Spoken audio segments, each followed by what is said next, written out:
వస్తున్నావు, సమాధానంతోనే వస్తున్నావా నాథా అని ఎస్ఐ వారి గుహానికి వెళుతున్నటువంటి సమయాన్ని బట్టి మాట్లాడినటువంటి మాట మనకు తెలుసు. సమాధానంతోనే వస్తున్నారా మహాప్రభు అంటాడు సమయలు ఎస్ఐ. ఈ విధంగా ప్రవక్తలు చక్కని పేరొందినటువంటి వారుగా, దేవుని యొక్క భయభక్తులు కలిగినటువంటి వారుగా, దైనందినటువంటి జీవితాన్ని దేవునికి సమర్పించుకున్నటువంటి వారుగా రోజు ఎంతో దయనీయమైనటువంటి కరుణ గల వాత్సల్యం కలిగినటువంటి దేవుని యొక్క కృపలోనికి నడిపించడానికి వారు కాపరులుగా పనిచేస్తూ ఉన్నటువంటి ఆ కాలంలో ఇర్మియా ప్రవక్త ఉన్నారు. అదే కాలంలో వారు చెరపట్టబడ్డారు. ఇజ్రాయేలు బబులోను రాజ్యానికి చెరపట్టబడి 70 సంవత్సరాలు వారు చెరలో ఉన్నారు, బానిసలుగా బ్రతికారు. ఎన్ని సంవత్సరాలమ్మా? 70 పరిపూర్ణతకు సాదృశ్యం, పరిపూర్ణమైనటువంటి సంఖ్య. యేసుప్రభు అంటారు కదా, 7 మార్లు కాదు 70 మార్లు అయినా మీరు ఇతరులను గురించి క్షమ కలిగి మీరు ఉండాలి. ఇతరులను మీరు ఎన్నిసార్లు క్షమిస్తారంటే 70 మార్లు అయినా మీరు, అంటే పరిపూర్ణమైన సంఖ్య. అంతవరకైనా సరే మీరు క్షమిస్తూనే ఉండాలి తప్ప శిక్షించే అనుభవాల్లో మీరు ఎన్నటికీ ఉండకూడదు అని యెహోవా దేవుడు చెప్పినటువంటి చక్కని ఫలపతి, వాగ్దానపతి. అటువంటి దినాల్లో ప్రవక్త అయినటువంటి ఇర్మియా చేస్తున్నటువంటి మొర ఆయన ఆలకించాడు. మీరు నాకు మొర పెట్టుదురేమి, మీరు నాకు ప్రార్థన చేయొచ్చు వద్దురేమి, నేను మీ మనవిని ఆలకింతును అంటారన్నాడండి. విన్నాడు, మీ ప్రార్థన నేను విన్నాను అని అన్నాడా? ఎందుకు చెరపట్టబడుతున్నారు అని ఆలోచన చేయాలి. ఎందుకు చెరపట్టబడ్డారు ఇశ్రాయేలీయులు అని ఆలోచన చేస్తే, పాత నిబంధన గ్రంథంలో ఎర్ర సముద్రాన్ని 2 పాయలుగా చీల్చి మోషే తన కర్ర చేత ప్రార్థనాపూర్వకంగా కర్రెత్తి ప్రార్థన చేయగా ఎర్ర సముద్రం ఏమైంది? 2 పాయలైంది, జలరాశులుగా నిలిచిపోయారు. ధాన్యం రాసులు ఏ విధంగా పోస్తే అలా ఉండిపోతాయి. ధాన్యం నెట్టి బస్తాలు కట్టి వరుస క్రమంలో ఎత్తుగా వేస్తే మన ఎత్తుగా వేస్తే ఎలా గోడౌన్గా ఉండిపోతుందో అలా ఏమైపోయిందంటే జలరాశులు నిలిచిపోయాయి. సముద్రంలో నేల ఆరిపోయిందట. ఆ ఆరిన నేల మీద ఎవరు నడిచెళ్ళారు? ఇజ్రాయేల్ హెబ్రీయులు నడిచెళ్ళారు. తరుపుకు వస్తున్నారు మరలా బుద్ధి గట్టి తిని ఫరో రాజు. మధ్యలోకి వచ్చేసరికి, వారు వెళ్ళిపోయేసరికి, వీరు మధ్యలోకి వచ్చేసరికి మరలా జలరాశులన్నీ కలిసిపోయాయి, ఏకమైపోయాయి, ప్రవాహం అయిపోయింది. వారందరూ ఆ ఎర్ర సముద్రంలో మునిగిపోయారు. ప్రభునందు ప్రియమైనటువంటి వారు, ఇది ప్రవక్తలకు ఇచ్చినటువంటి వాగ్దానం. ప్రవక్తలను ఒక్కొక్కరిని ఒక్క విధంగా పిలుచుకున్నాడు. మోషేని పిలుచుకున్నప్పుడు, అయ్యా నేను నోటి మాన్యము కలిగినటువంటి అన్నయ్య, నాకు వారికి ఏ విధంగా హితబోధ చేయాలో తెలీదు, వారు నేను ఏం చెప్తే వింటారో నాకు అర్థం కాదు, వారితో నేను ఎలా సంభాషణ చేయను, వారి మధ్య నేను ఎంతవరకు లేను కదా, వారి భాష వేరేమో నా భాష వేరేమో, నేను ఐగుప్తులో ఉన్నాను కదా, వారు హెబ్రీయులు కదా, ఇజ్రాయేల్ కదా, వారికి లిపి వేరే ఉంటుందేమో, మా రాజుల లిపి వేరేనేమో, వారు నా మాట ఎలా అర్థం చేసుకుంటారు అన్నట్టుగా అడిగాడు. నీ నోటి బాధ్యత నేను తీసివేస్తాను, నీకు తోడుగా నేను ఉంటాను కోసం, నువ్వు చేసే ప్రతి ప్రార్థన నేను వింటాను, నువ్వు అద్భుతాలు చేస్తావు నా పేరిట ఐగుప్తులో ఫరో రాజుల ఎదుట ఆశ్చర్యకరమైనటువంటి కార్యాలు, నా నామము పేరిట ఘనమైనటువంటి కార్యాలు చేయగా వాళ్ళు చూసి నివ్వెరపోతారు. మోషే, నీకెందుకు నేను ఉన్నాను, నీకు తోడుగా, నువ్వు వెళ్ళు అని పడేసిన చోట వెతుక్కోవడానికి పంపించాడు. ఫరో రాజుల ఎదుట వదిలిపెట్టి వచ్చినటువంటి ఇజ్రాయేల్ హెబ్రీయులు వెతుక్కుంటూ ఆయన, మీరు నన్ను వెతికితే నేను దొరుకుతానంటాడు ఆయన. వెతకుడి మీకు దొరుకును, అడుగుడి మీకు ఇయ్యబడును. ప్రార్థన ఎంత మంచి ప్రార్థన నేర్పించారు దేశంలో కొత్త నిబంధనలు. అడుగుడు మీకు ఇయ్యబడును, వెదకుడు మీకు దొరుకును. ఏ విధంగా అడగాలి, ఏ విధంగా వెతకాలి అంటే దేవుని యొక్క వాక్యాన్ని ముందుగా మనం వెతకాలి. ఏ విధంగా వెతకాలండి? ఏం వెతకాలి? ముందు దేవుని వాక్యాన్ని వెతకాలి. దేవుని వాక్యాన్ని అన్వేషించాలి. దేవుని వాక్యానికి మన జీవితాలను సమర్పించుకోవాలి. దేవుని వాక్యంతో మన జీవితాలను ముడివేసుకోవాలి, పెనవేసుకోవాలి. దేవుని వాక్యానుసారంగా మనం జీవించడం ప్రారంభించాలి. ఆ విధంగా దేవుడు వెతికేము కనుక, దేవుడు మనకు దొరికాడు కనుక ఇప్పుడు చెబుతున్నాడు, నన్ను వెతికిన తర్వాత మీరు ఏమడిగినా నేను మీకు ఇస్తాను. ఎలియా ప్రార్థన చేయగా 3.5 సంవత్సరాల వర్షం ఆపేసింది.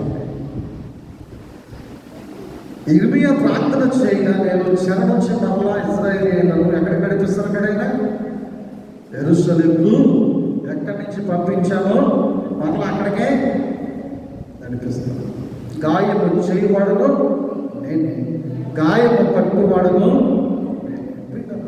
వ్యాధులు, బాధలు, అస్వస్థతలు, అసమాధానాలలో, ఇరుకుల్లో, ఇబ్బందుల్లో కొట్టుమిట్లు ఆడుతూ విలవిలలాడుతూ ఎంతో ప్రయాసంతో భారభరితమైనటువంటి ప్రార్థన మనం జరిగిస్తూ ఉంటాం. దేవుని మీద ఆధారపడి దేవునికి మర్ర పెడుతూ ఉంటాం. దేవుని యొక్క పాద సన్నిధిలో మన గోడు విన్నపం చేస్తూ ఉంటాం. దేవునికి మన మరణం వినిపింపజేస్తూ ఉంటాం. దేవుడు మన ఆలకిస్తాడు. మన ప్రార్థన ఆలకించి ఆమెను ముద్ర వేస్తాడు. నేనున్నాను నీతో అంటూ అభయం ఇస్తాడు. ఏమిస్తాడమ్మా? దేవుడే నాకాశ్రయం,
దేవుడు అభయమిచ్చిన తర్వాత ఆ ప్రజలు వర్ధిల్లుతారట. ఆ ప్రజలు ఏమవుతారట? ఆ ప్రజలు వర్ధిల్లుతారట. దేవుడు తోడుగా ఉంటే ఆ ప్రజల జీవితాల్లో సమాధానం ఉంటుంది. దేవుడు అభయమిస్తే ఆ ప్రజల యొక్క, ఆ విశ్వాసుల యొక్క కుటుంబాల్లో నెమ్మది ఉంటుంది.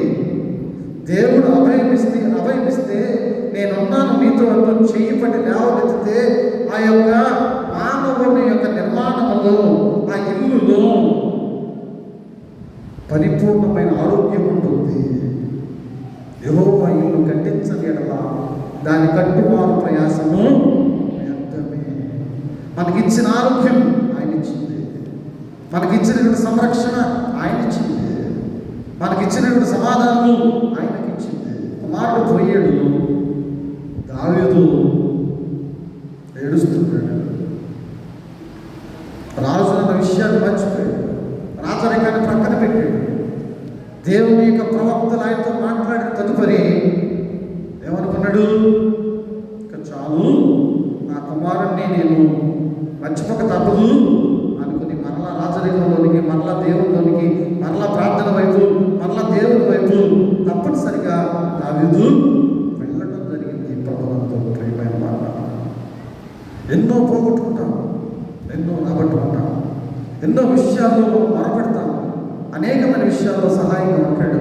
కొన్ని మార్లు మనకు దేవుడు తన చెవి ఒక్కడు. ఎందుకని? స్వాభావం, పిల్లల సొంత ఆలోచన, సొంత తెలివి, సొంత కృషి, సొంత జ్ఞానం, ఇవన్నిటినీ మనం ఎప్పుడైతే వెంబడిస్తామో, వీటి మీద ఎప్పుడైతే మనం ఆడుకుంటామో, వీటి మీద ఎప్పుడైతే మనం ఆధారపడతామో, ఆ సమయంలో దేవుని యొక్క అభయాన్ని మనము లోతు ప్రాంతమైనటువంటి సొదుమగుమర్ర పట్టణాల్లో ఉన్నటువంటి ప్రజలు పచ్చదనాన్ని కోరుకున్నారు, ఐశ్వర్యం మీద ఆధారపడ్డారు, అందాన్ని ఆశించారు. దేవునికి అభయము వారికి తోడుగా లేకుండా పోయింది.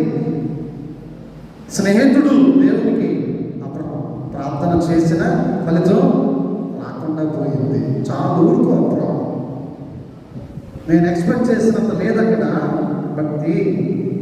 వారిలో 5 మినహా మిగిలినటువంటి వారందరూ పాపములు మునిగిపోయి ఉన్నారు, పాపములు మునిగి తేలుతున్నారు. ఆ సొదొమ గొమొర్రా పట్టణాల మీద నా ఉగ్రత నేను కురిపించక తప్పదు. అబ్రహాము, చాలించు నీ ప్రార్థన అని వినకపోవచ్చు. అందుకని దేవునికి మొరపెడుతున్నటువంటి ప్రవక్తలు తమను తాము సమర్పించుకునే విధంగా అయితే ప్రార్థన చేశారు.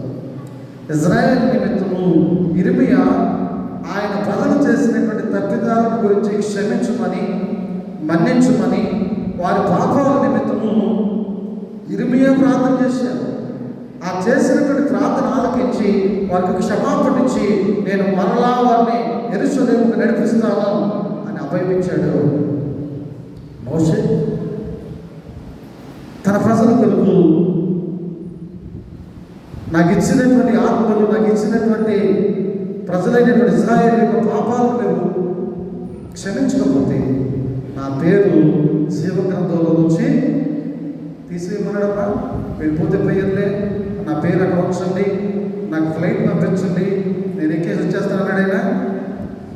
ఈ ప్రజలను మీరు క్షమించకపోతే, మన్నించకపోతే, ఈ ప్రజల నిమిత్తమే నేను చేస్తున్న నా ప్రార్థన ఆలకించకపోతే జీవగ్రంథంలో రాయబడినటువంటి నా పేరు మీరు తీసేయండి అనగలిగే వారమ్మ ప్రవక్తలు. అంటే వారి యోగక్షేమాల నిమిత్తము వారి ఆలోచన చేయకుండా, వారి యొక్క ఆరోగ్యాల నిమిత్తము లక్ష్య పెట్టకుండా, లక్ష్య ఉంచగా చేస్తున్నటువంటి విజ్ఞాపన ప్రార్థనలు, వారికి అన్నం పెడుతున్నటువంటి ప్రజల కొరకు, వారిని అభిమానిస్తున్నటువంటి విశ్వాసాల కొరకు అనేటువంటి విషయాన్ని ఆనాడు మోషే మనకు తెలియజేశాడు.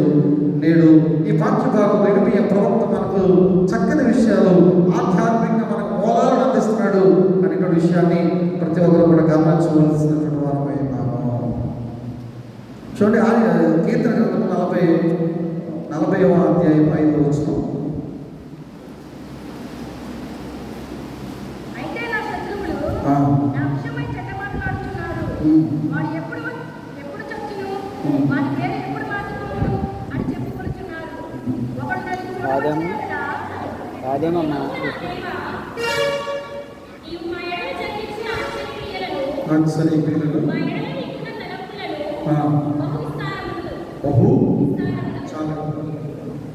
ఏమంటే దేవుడు చక్కగా మాట్లాడుతూ వచ్చాడు. పాత నిబంధన గ్రంథంలో ప్రవక్తలతో డైరెక్ట్గా మాట్లాడాడు. సమయంతో డైరెక్ట్ లైవ్, ప్రవక్త ఇర్మియాతో లైవ్, దావీదుతో లైవ్, మోషేకి పొద కనిపించిందా? పొదలో అగ్ని కనిపించింది కదా, దర్శనం మాట్లాడారు కదా దేవుడు. పాత నిబంధన గ్రంథంలో అంత లైవ్ ప్రవక్తలు దేవుడితో మాట్లాడగలిగారు. మలాఖీ నుంచి మత్తయి సువార్త వరకు కొన్ని వందల సంవత్సరాల గ్యాప్ ఇచ్చాడు, మనల్ని మాట్లాడాలి. ప్రభునందు ప్రియమైనటువంటి వారు ఎందుకు అని ఆలోచన చేస్తే వారు విడివిడి జ్ఞానంతో మేము దేవుని బిడ్డలము, మేము అబ్రహాము సంతానము, మేము పర్ఫెక్ట్లీ ఆల్ రైట్, మేము చేస్తున్నంత కరెక్టు అనేటువంటి ఆలోచనతోటి వారు దేవుని యొక్క ఉద్దేశాలను తిరగరాయాలని చూశారు. దేవుని యొక్క తలంపులకు వ్యతిరేకంగా బతకడం మొదలు పెట్టారు కనుక దేవుడు వారికి దూరంగా వెళ్ళిపోవడం జరిగింది. దూరంగా వెళ్ళిపోయినప్పుడు వారిని దూరంగా పెట్టినప్పుడు ఏమవుతుందంటే 70 సంవత్సరాలు బానిస బ్రతుకులు బ్రతకాల్సి వచ్చింది ఈ పాఠ్య భాగంలో ఇస్రాయేల్. అలాగే వ్యక్తిగత జీవితాలు కొన్ని దినాలు కావచ్చు, కొన్ని వారాలు కావచ్చు, కొన్ని నెలలు కావచ్చు, కొన్ని సంవత్సరాలు కావచ్చు, జీవితమే కొలాప్స్ కావచ్చు. మనం చేసినటువంటి పాపాలను బట్టి, మనం చేస్తున్నటువంటి అకృత్యాలను బట్టి, మనం కలిగి ఉన్నటువంటి చెడ్డ తలంపులను బట్టి, దేవునికి ఉద్దేశాలను మేరటాన్ని బట్టి, ఆధ్యాత్మికరమం చేయటాన్ని బట్టి దేవుడు తన ఉగ్రతను మన పైన కొమ్మరిస్తాడు. తన ఫలితాలు కొన్ని ఏండ్లు, కొన్ని నెలలు, కొన్ని వారాలు చెరలలో మనం ఉంటాము. అనేకమైన చెరలలో మనము వ్యాధి అనే చెర, బాధ అనే చెర, అసమాధానం అనేటువంటి చెర, ఈ విధంగా అనేకమైనటువంటి చెరలకు దేవుడు వాళ్ళని విడిచిపెట్టేస్తాడు. దేవునికి అభయం మనకు చేతికి తోడుగా ఉండదు, దేవుడు మనకు తోడుగా ఉండడు. ఎందుకనంటే దేవుని మాట వినకపోవడం మూలంగా నా తలంపులు మీ తలంపులు వంటివి, ఆయన తలంపులు వంటివి మన తలంపులుగా లేకపోతే మనల్ని విడిచిపెట్టేసినప్పుడు అనేకమైన శ్రమలకు, అనేకమైన బాధలకు, అనేకమైన ఇరుకులకు దేవుడు మనలను విడిచిపెట్టేస్తాడు. మరలా క్షమించున్నాము, మరలా బాధపడు, మరలా శ్రమపడు, మరలా కన్నీరు కాల్చు. దేవుని సన్నిధిలో మనము ఎక్కడ తప్పు చేసామో తెలుసుకుని, ఎక్కడ ఆగిపోయామో చూసుకుని, మరలా అక్కడి నుంచి మనము ఆత్మీయమైనటువంటి ప్రయాణాన్ని ప్రారంభిస్తేనే దేవుడు మనకు మరలా తోడుగా. ప్రతి ఒక్కరూ కూడా గమనించాలి. పాత నిబంధన క్రమంలో ప్రవక్తల మాట తూచా తప్పకుండా దేవుడు జరిగించాడు. వారికి ఇచ్చినటువంటి గొప్ప ఆదేశాన్ని ఉంది. స్వార్థ పాఠ్యభాగంలో వస్తే యేసు ప్రభు డైరెక్ట్గా మాట్లాడుతున్నాడు. తన శిష్యులకు ఒక ఆయనే ప్రార్థన చేస్తున్నాడు. చదవండి, మొదటి వచ్చిన 2వ వచనం, యోహాను సువార్త 17:1-2. యేసు ఈ మాటలు చెప్పి ఆకాశం వైపు కన్నులెత్తి ఇట్లని, తండ్రి, నా గడియ వచ్చి ఉన్నది, నీ కుమారుడు నిన్ను బయలుపరచినట్లు మహిమపరచుము. నీవు నీ కుమారుడికి ఇచ్చిన నిత్య జీవం అనుగ్రహించిన